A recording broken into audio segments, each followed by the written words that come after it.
Oi, pessoal, tudo bem com vocês? Então, vamos aí para aquele nosso velho resumo do conteúdo que fala sobre o Brasil e infraestrutura.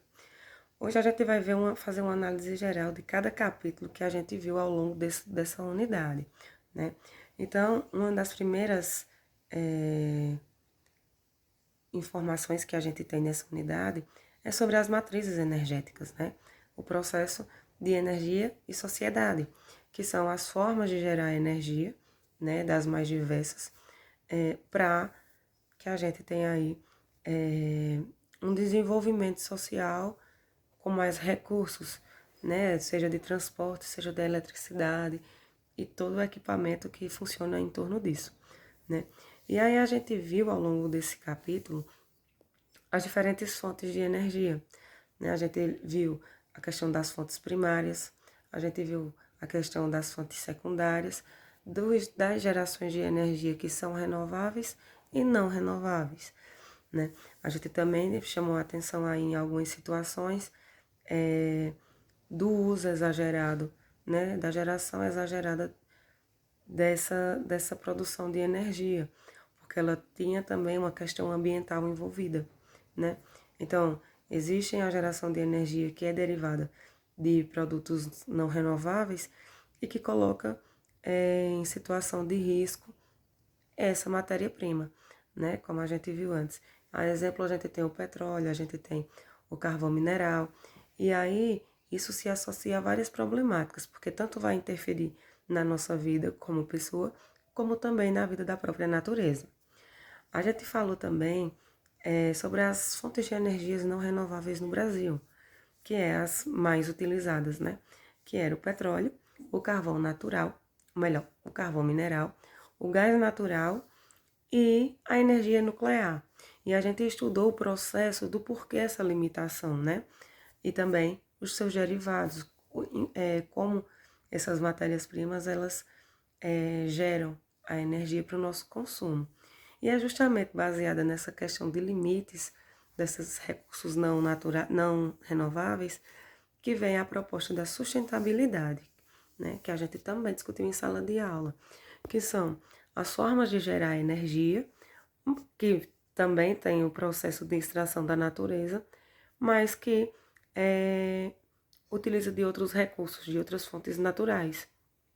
E aí, quando fala do renovável, é justamente nesse sistema de manutenção que a gente pode fazer uso do recurso, mas que ele também pode ser substituído ao longo do tempo. Tipo árvore, a gente corta uma árvore, mas que futuramente irá nascer outra para substituir aquela que foi cortada.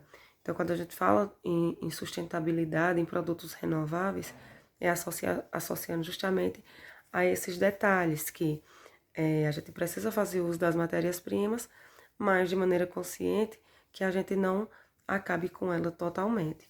Só que, como também expliquei na aula, esse termo de sustentabilidade também tem seus percalços na história, né? Ele não é 100% favorável para a qualidade do planeta, porque dependendo da geração de energia, ela também traz uma consequência. Claro que de maneira minimizada a quem vê de fora a situação, mas que quando a gente passa a entender detalhadamente essa situação, né, de ver como é o processo de construção e da geração e tudo mais, a gente vê que também tem as consequências aí para o meio ambiente, né?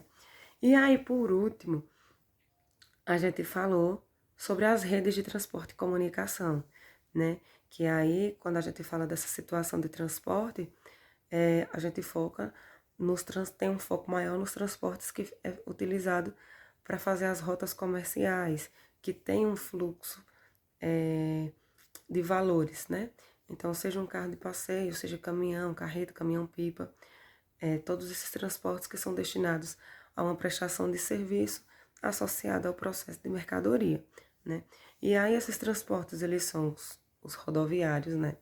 Os ferroviários, os transportes hidroviários e os aéreos. E a gente viu também, desculpa, a associação desses transportes com o poder de comunicação, que antes a gente precisava usar os correios e aí tinha uma quantidade de dias para o determinado produto chegar a outro local. Hoje em dia, através de todo o sistema de comunicação que é favorecido pelos satélites, né, a gente troca informações de forma direta, como eu estou aqui dialogando, né, nesse vídeo. Então, é assim, tem toda uma situação de início, né, dessa estrutura, seja ela da energia ou dos transportes, e que, por fim, tem o intuito de trazer as nossas melhorias diárias. E o sistema de comunicação tem esse favoritismo, né? Traz isso de vantagem para nossas vidas. A gente tem também aí um leque de oportunidades de relações que a gente pode estabelecer com o mundo de forma geral, através principalmente do sistema da internet, né? A gente sabe de informações de outros países que a gente nunca chegou aí pessoalmente, mas que a gente conhece graças ao sistema aí de evolução das comunicações, certo? E aí, com esse pequeno resumo, a gente vai dar mais uma revisadinha na sala de aula, na próxima aula, e tem encaminhamento de atividade, tá certo? Lembrando, não deixem as atividades acumular, tá bom? Um cheiro e até o nosso próximo encontro.